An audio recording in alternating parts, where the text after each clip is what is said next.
Today on the Dad the Best I Can show.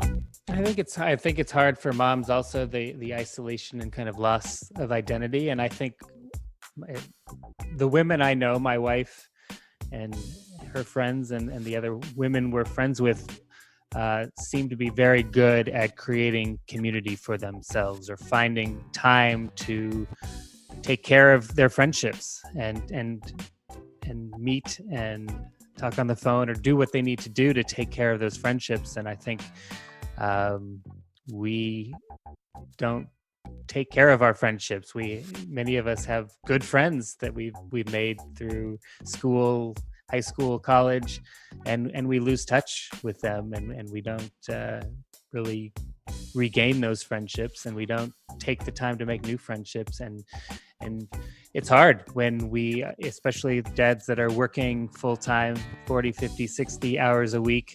You're not going to say, I'm going to go out after work and have cocktails several nights a week so you can hang out with your buddies. You need to get home and you need to take care of your family. Welcome to the Dad the Best I Can show. My name is Rob Roseman. Who wants to be a millionaire legend, Chicago futures trader, Vegas poker pro. Now I'm a dad to 3 kids, ages 7, 5, and 2. Phew! Wears me out just thinking about it. Each week we bring on high-performing dads like you, entrepreneurs like Jesse Itzler, CEOs like David Cancel from Drift.com, athletes like Ken Rideout, best-selling children's authors like Zach Bush, to tell us your stories, your dad tips and tricks, to help all of us make it through dad life. We have a brand new website over at dadthebestican.com. Go on over to dadthebestican.com and sign up with your email. It's 100% free, of course. Be the first to hear brand new dad guests and get weekly dad tips in your inbox. How else are you going to keep up with the roller coaster that is dad life? We are running a really fun dad challenge every single week. We talk dad life and learn from dads much wiser than us. We're using an awesome free iPhone app called Spar. You know how hard it is to make a new habit stick, like running, reading, writing, even flossing. With the Spar app, you can win or lose real money with a group of friends to hold you accountable. It's a lot of fun, and it seriously works. Find out more about the challenge at dadthebestican.com. There's a new challenge you can join right now. Okay, enough out of me. On to today's show. All right, welcome to the Dad the Best I Can show. Today we are lucky to be joined by Matt Schneider. Matt is a work-at-home dad. I like that term, Matt. I might have to borrow that one. And he's the co-founder of City Dads Group, a place where dads can meet up, talk about what they're going through, go bowling, and mainly not worry about crashing a mommy and me class. Hey, Matt, how's it going? I am great. How are you? That work at home dad title took me a long time to get to.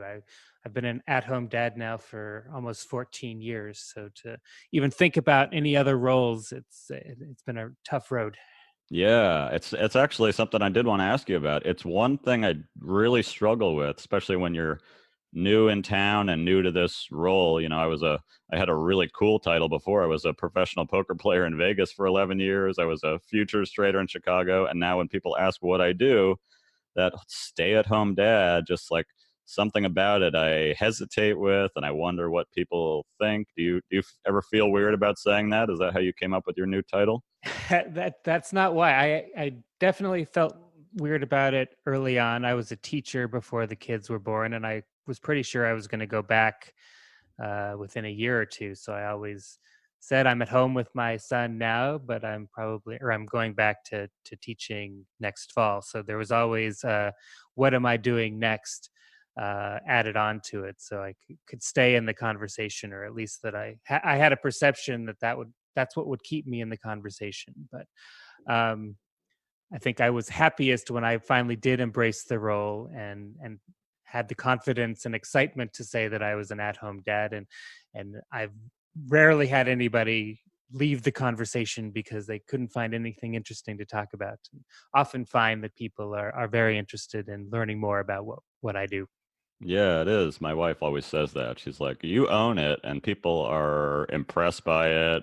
I do get this sometimes. Oh, I could never do that, or I wish I could do that. And there's probably something in between with it, but it takes, it's a new role, so it takes some adjusting. And I was thinking about this too. It's like probably in the history of mankind, we're almost like the first or second generation really to even be trying this. So it's understandable to have a little hesitation, but as my wife likes to say, nobody cares about you, they only care about themselves. So if you think they're really thinking about it and judging, you're the one with the issue. So uh, Absolutely. I own it. remember walking out on my first day after my wife went back after maternity leave. I live in New York City. I was walking out with my son in the stroller and thought that everybody was looking at me. Certainly everybody was noticing me. And I did finally realize that certainly in New York City, nobody cares about me and my kid and the stroller and where we're going.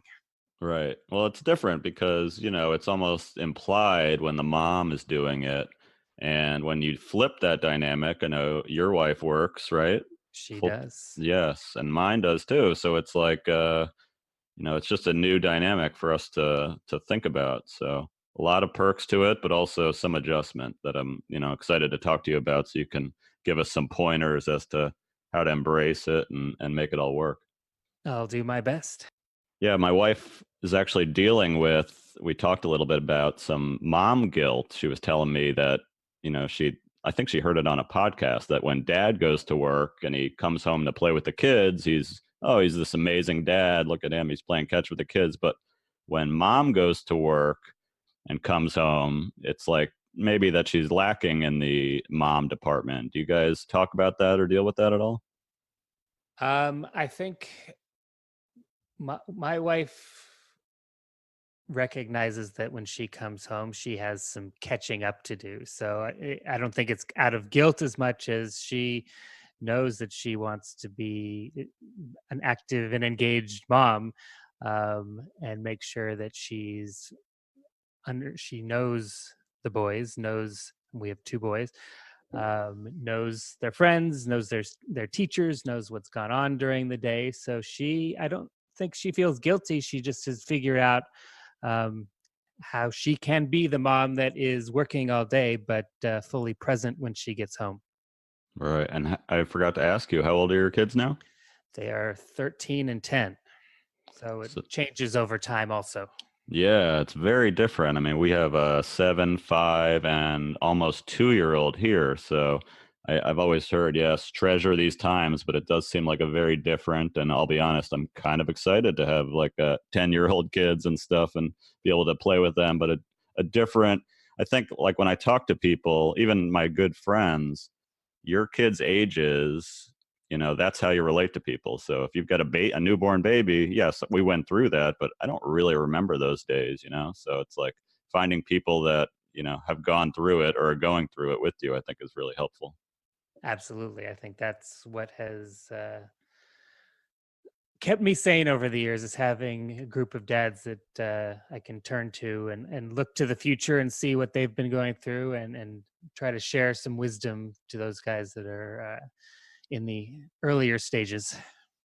So you said you what, moved to New York City? You're not from there originally? No, I grew up in Colorado and bounced around after college. Worked in telecom during the rise and fall of the internet and telecom boom and bust, in the late 90s, early 2000s, and lived in Chicago and Dallas and Boston. And my wife and I got married. I moved my job to New York, um, decided, or when we got married, and decided ultimately that I wanted to switch gears and became a teacher. Thinking that teaching would be a good kind of career to be in as a parent. I'd be able to be a dad and a teacher, but pretty quickly realized that being a teacher is about the hardest job I have ever had and ever will have. And there's no way that I could be the teacher that I wanted to be and the dad that I wanted to be when it came down to it. So privileged to be able to make the choice. And my wife and I certainly have communicated a lot and figured out how to make our life work to rely on her income, but able to stay at home and live our life the way we want to. Yeah, and it's like you said before, it's kind of a work in progress, especially as the kids grow up. So I'm sure, your head might have been spinning like mine was when you had two very young kids, but now you probably look back and say, "Oh, we had it, figured out. Now we've got new issues." You're probably shuttling them to sports and activities every day, different they what do they say? Little kid, little problems, big kid, big problems. You seem like Yeah, you're right in the sweet spot right now. we're definitely having fun, and I certainly feel like I'm just as needed now as I was back in the day, if not more. It's good for me to be home when they get home, and it feels good that I can engage with them um, right away and be there for the big moments and the small moments. Yeah, that is something that I kind of have a little guilt over telling people that I stay home with the kids. I'm also like you, an entrepreneur. I've got a business I run with my sister. But when I tell kids or tell people that my kids are in school, I'm like, well, am I really a stay at home? I had to actually like break out the calculator and do the math of like, all right, they're getting up at 6 for some reason. And they get home at 2:30, and it's like, well, it is about 8 hours, and it is a full-time job, especially when you hit bedtime or even dinner time. It's like you're hitting the wall. So it is a full-time gig. Well, every family structures it differently, but certainly for us, I'm the one that gets the call from the nurse if Max has a fever and needs to be picked up, and um, I'm the one taking them to the orthodontist appointment at whatever time of day. So it's not constant, certainly, but and that's how I fit in the other things that have kept this going for so long. I certainly would have gone crazy a long time ago if the only thing that I was doing was prepping meals and doing laundry and cleaning toilets and all that. That all gets done, but I've found time to do other stuff as well. Yeah, I've heard somebody call it, they sent me an article, it's called invisible work, which I really liked. It's like these things that you almost don't even see, that all these parties your kids are going to or sports you got to sign them up for. People don't always see that. You only actually see those things when it goes awry, when we miss the baseball game because I had it on Sunday and not Saturday. So there's a lot that goes into it. And, I'm starting to really see the impact of this, especially you have two boys, is that right? Yes. What impact do you think you're having that your boys can be around their dad and really like get a whole different, view of what being a dad is like? Well, certainly they now are open to what roles in a home look like and who could possibly fill those roles. Certainly, it doesn't have to be one person staying at home full time, one person working full time. I think the the best solution I've seen is kind of couples who have found a way to stay very engaged in their work, but also be able to really be the parents that they want to be. Maybe working 30 hours a week, and each taking a couple days during the week, or 1 or 2 days to stay home with the kids, and maybe grandma's taking care of the kids on a Wednesday. So. Our model certainly isn't the only way, but I think the boys are seeing, and hopefully other people are seeing, that we can divide our life up the way that works for us, not based on some pre-prescribed gender roles and what society tells us we have to be. We can open our minds to really doing what makes a family work, and that, I think, the most important thing they're seeing is my wife and I negotiating our lives and really both being fully engaged in every aspect of our lives. It's not one of us that certainly one of us is making the bulk of the money for our family, and one of us is handling the bulk of childcare. But um, when it comes to the decision on what camp the boys are going to go to, for example, I always joke that I'm bringing it to investment committee. I'll do the research, but my wife and I will sit down with the boys now, of course, and talk about, these are the camps that we've seen. These are the options. Let's talk about which one is best. Constant decisions like orthodontia, you can see, is big this week, and I have one boy ending and one boy beginning this week, so it's hot on my brain right now. But I was the one that figured out which orthodontist we should be going to, and made the appointments and get the boys there and all that kind of stuff. But my wife is obviously aware of everything that's going on, and I think they're seeing what it takes to run a relationship and to run a family.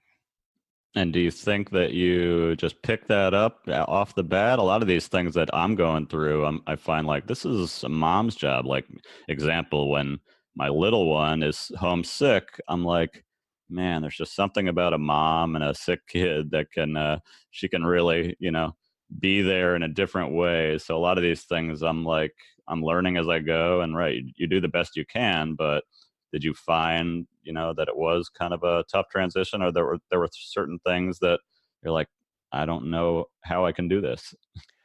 There are definitely things that were tough along the way. It wasn't that I felt like my wife would be better at something or more equipped. She kind of didn't have any more childcare experience than I did.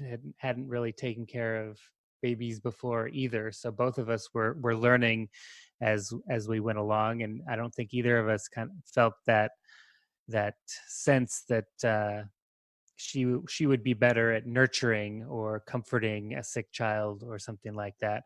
I think the hardest thing for me, looking back, was that sense of isolation. Um, Even in New York City, I didn't really know other at-home dads for a long time, and I really I was taking kids music classes or taking Max, my oldest, to music classes and gym classes and art classes, just to have some human interaction, not to because I thought it was of great benefit to him or that it would make him a great artist or musician someday. It was really an opportunity to get out and be something more than Max's dad. But even out in the world, I was Max's dad. I kind of lost my identity, and that's, I think, especially looking back, what I was struggling with is who am I, beyond just being Max's dad and then Max and Sam's dad.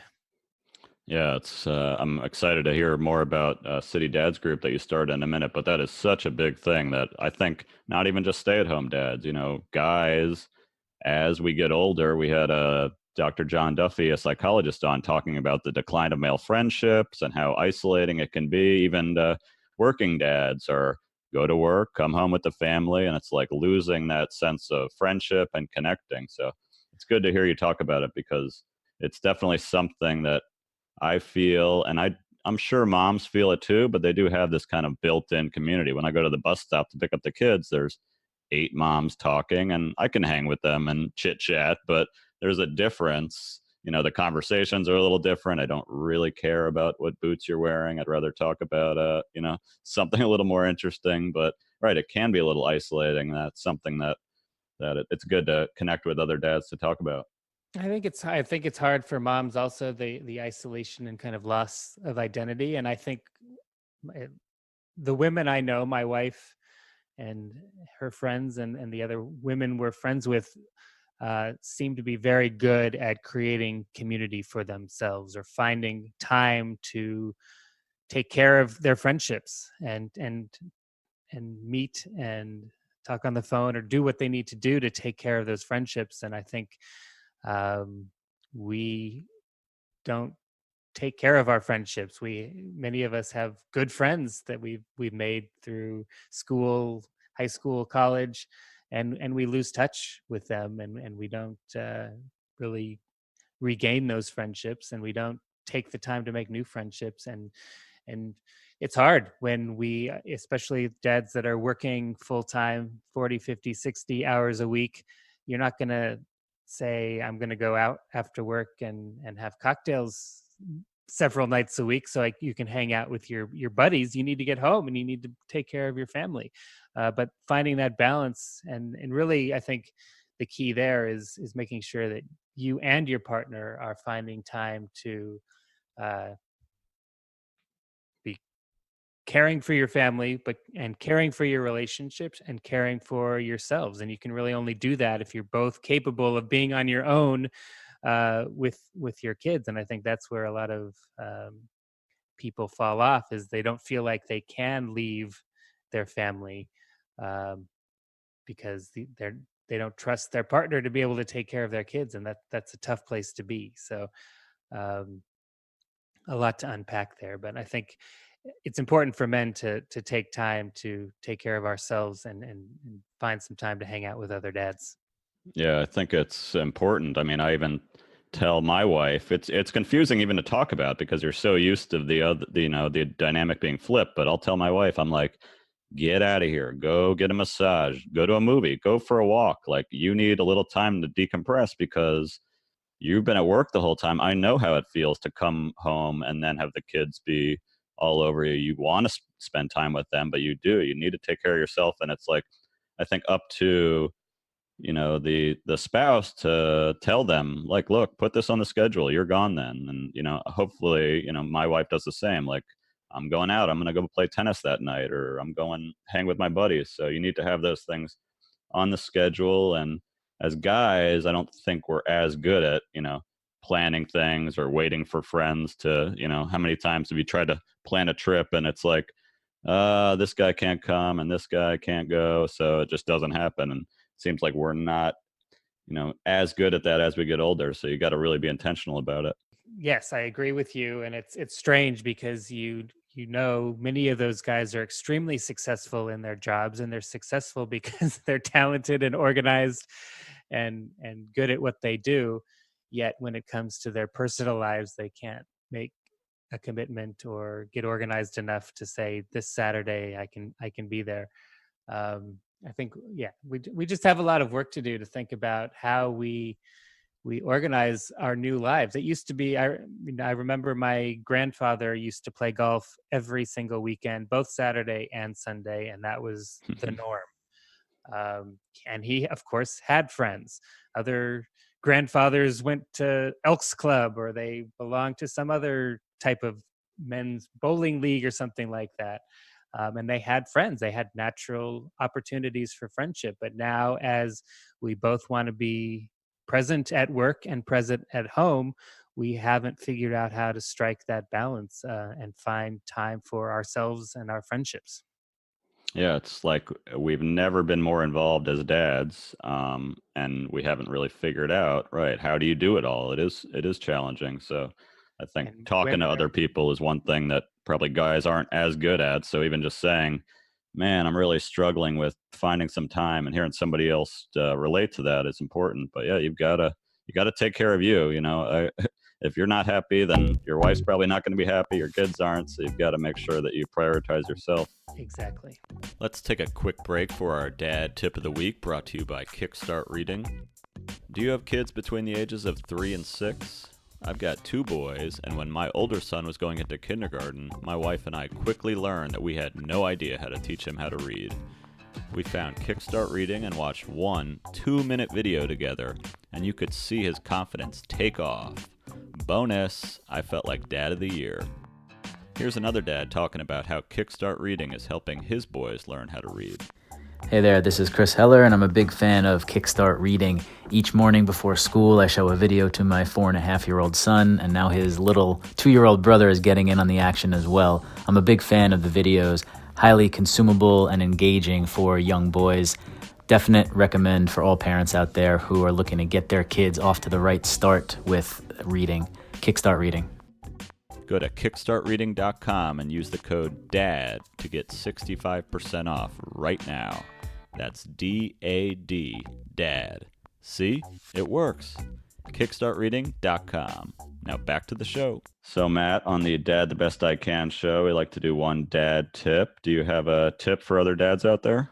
Biggest tip I always have is that to make sure you're really active and engaged as early as possible. There is no parenting task that dad can't be fully part of. People point out nursing. Dads, of course, cannot nurse. I do admit that, but dads can be very active in the nursing process, whether it be bringing the baby over, um, and taking the baby after nursing and changing diaper, clothes, whatever needs to be done, or even knowing the latches, knowing the holds, helping your partner figure out breastfeeding can certainly be part of your role as dad. And fatherhood really does begin even before the baby is born. So um, get in the mix and don't let anybody push you out. Sometimes moms try to push dads out and think they're the ones that know best on how to get everything done, and that's obviously not a sustainable solution either. So get in the game early and make sure you stay in the game for the long run. Yeah, that's a good tip. Although I think Robert De Niro in Meet the Parents did directly help out in the breastfeeding. So there are some other ways, but I totally agree. It's like moms can, almost like, I got this, take over, and then they can lose their minds. So right, dads, even if it is telling them go take a break, I got this. I think when I barely remember those days of having an infant, but like they're challenging. So even if you're going to wait for your wife to say, I'm going to go take a break or I need this, sometimes that moment will never come, maybe because they don't even have the confidence in you. So, taking the lead, I think, is appreciated, or even if it's not, directly with feeding, it could be, I'm going to go clean the sink or do the laundry, just find ways to help proactively. And I think that's the next hill we have to climb. I think a lot of dads now feel like they're involved, and I differentiate the term involved and engaged. Involved is kind of, there's a list of things that somebody else has put together that a dad will now do, and engaged means a dad is putting together the list and organizing the family vacation or figuring out the doctor's appointments. And somebody else might take the kid to the doctor's appointment, but there's that invisible work that you talked about that is crucial to running a family. And too often moms are the ones that are doing that work, and it's not sustainable, especially in families where two people are working full time, to have one person doing all of that invisible work. Yeah, and it really is appreciated. Like, I'll even catch myself texting my wife, like, we signed them up for the wrong swim lesson. It's on the other side of town. And I was like, she's working right now. She probably doesn't really want to see this and have to take care of it. So I was like, it's going to take me 5-10 minutes to figure this out and just knock it out. And that was a tip I actually got from a friend when I had young kids. It's like, finish the job, don't, 90% clean the dishes in the sink. It's like, just finish it. And then it's so much more appreciated. And like you said, being proactive, it almost will surprise, your partner. And, you'll be surprised if your partner appreciates it. It's going to make your life a lot easier too. Well, and how great is it to be able to both come to the end of an evening and be able to sit back with a glass of wine and watch whatever TV show. I used to say Scandal, but Scandal's not on anymore. But Netflix and chill at 9 o'clock, because everything is done and taken care of. You might even be able to chill if you actually help out and take the lead. Exactly. Not just Netflix. So on the Dad the Best I Can show, Matt, we like to do some rapid fire questions. Are you ready? I'm ready. What is the first car you ever owned? A 1985 Chevy, I think they called it a mini Blazer. It was not the full-size Blazer. It was one of those first, they didn't even have SUVs. It was a two-door mini Blazer. What is your favorite movie ever? The category is drama. I'm not sure this counts as drama, but I'm going to go with the Thomas Crown Affair, the newer one with Rene Russo. I can watch that any moment that movie comes on. I'm in.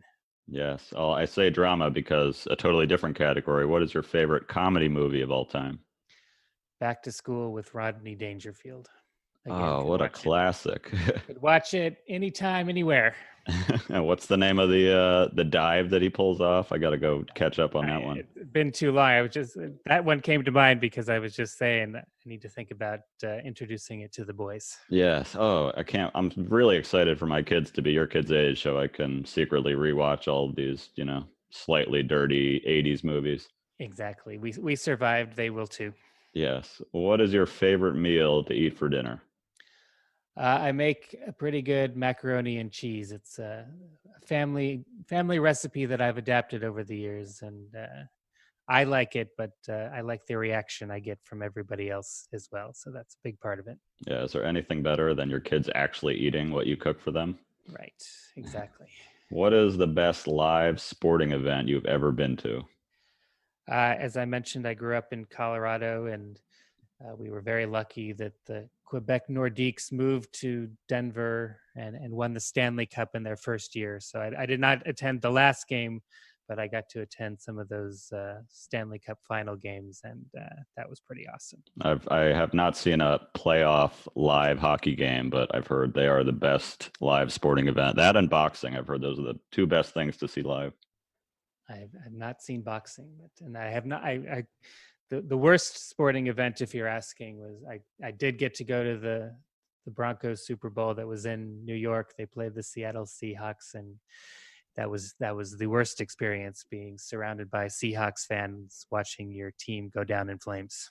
That's painful. Although we're starting to play Little League here, and when my kid strikes out, I didn't know that pain that a parent feels. It's like you got to hide it, and you want them to be able to deal with failure. But I looked at some other dad. I'm like, I don't know if I'm ready for this yet. Yeah, no, watching your kid play is much more stressful and heartbreaking than playing yourself. All right, Matt. Great answers. Let's talk a little bit about the City Dads group. It sounds like it's more important than ever for dads who are moving to new cities or in this world where job stability is more volatile than ever, and women have taken on huge opportunities in the workforce. Tell us a little bit about City Dads group.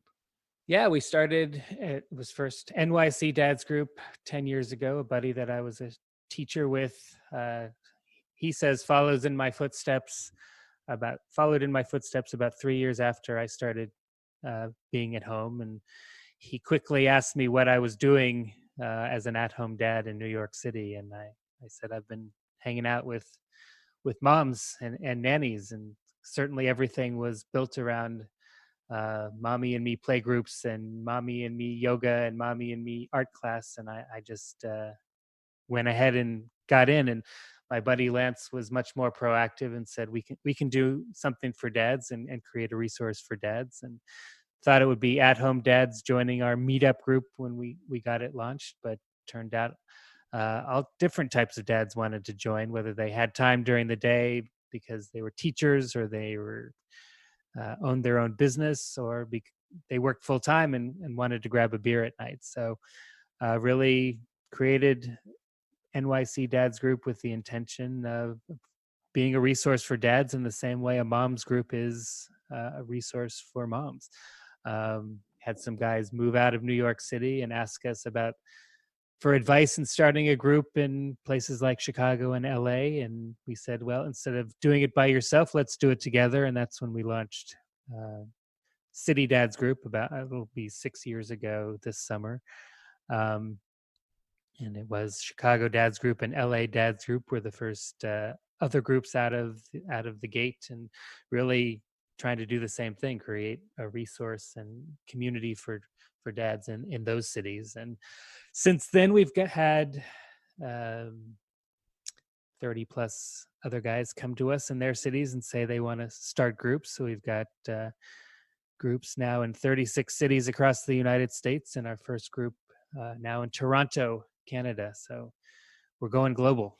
Yeah, that's awesome. I mean, do you hear from dads that they're excited to actually be a part of something like this? I mean, first of all, it sounds fun to just go bowling or have a beer with guys. I don't know if mom groups are doing that, but that seems like something that we sit and think about. I mean, I getting like play dates together with the kids, just I'll text the moms, but it always feels a little weird. I'm like, do I have to be careful about what I say? And which emoji to use. I've actually gotten in trouble for using the wrong emoji by mistake to show my age.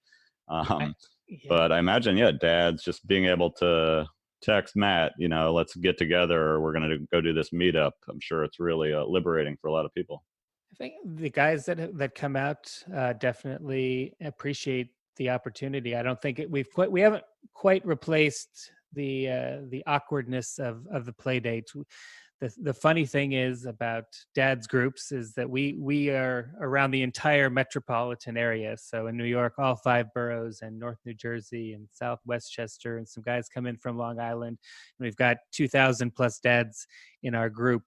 Meanwhile, the moms group, I live in Lower Manhattan. The moms group Hudson River Park Mothers Group has, I don't know now, probably 3,000 women in their group, and they can get a group of women together, all with kids born within the same 3-month time period that live in a 3 square block radius. So still have the awkwardness of the play dates and all of that, but adding the opportunity to connect with other dads every now and then. You might have to go a little further afield to connect with dads, but we are here in all these cities, and it's been fun to see it work.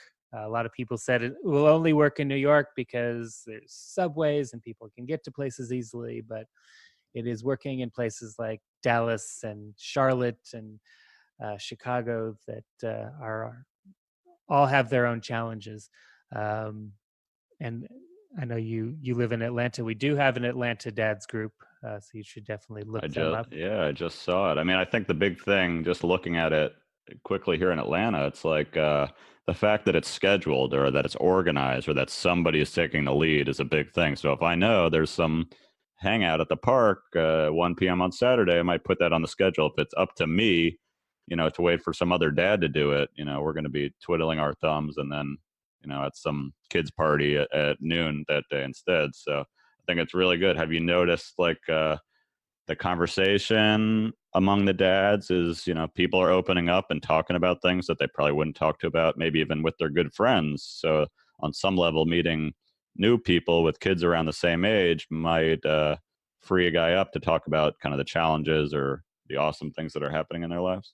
Yeah, no, I think that's the best thing about it for me has been meeting people that I would never have met otherwise. And this single bond that we have is that we're both fathers is enough. And we aren't necessarily close friends that we're going to see each other all the time. And that, I think, does free dads up to be a little more vulnerable than they otherwise would be. Seeing a guy struggle with his 2-year-old and while you struggle with your 2-year-old is definitely freeing. And talking about what your kid is eating or what preschool your kid is going to go to, some of these universal questions that we all have, it's nice to be able to compare notes with other guys, and that dad's perspective does make a difference. It's nice to talk to other dads about this. Yeah, and it is. I hadn't really thought about it. I have a group of friends and we have a group text and everything, but we don't really talk about our kids. It's almost like we're talking about, we're trying to make each other laugh and, just tell stories. So meeting people that maybe is like a degree of separation away, not like a therapist, but in some ways kind of frees you up to have these conversations that you're probably need to be having so you don't feel so alone. Exactly. Right. Well, Matt, I will be checking out the Atlanta City Dads group. Where can people learn more about what you're up to? I know you host a podcast as well. We host a podcast. We've got a very active blog with dads all over the country writing from their perspective. It's all at citydadsgroup.com. Yeah, I'm excited. The moms have so much of this, and I think a lot of dads are not aware that this stuff is out there. So I'm glad we connected and we can, get other dads to check it out as well. Absolutely. Thank you for the opportunity. Thank you guys for listening to the Dad the Best I Can show. Go take 5 seconds, hop on over to dadthebestican.com and sign up with your email to get weekly updates, dad tips in your mailbox, get your questions answered on the show. That's dadthebestican.com. If you enjoyed it, please subscribe and leave us a 5-star rating on iTunes or Apple Podcasts. Actually, 5 stars. We could do better than that. Brooks? Infinity stars. Cameron, how many stars? Infinity 1,000. Infinity 1,000. You got to one-up them in this household. Thanks. See ya.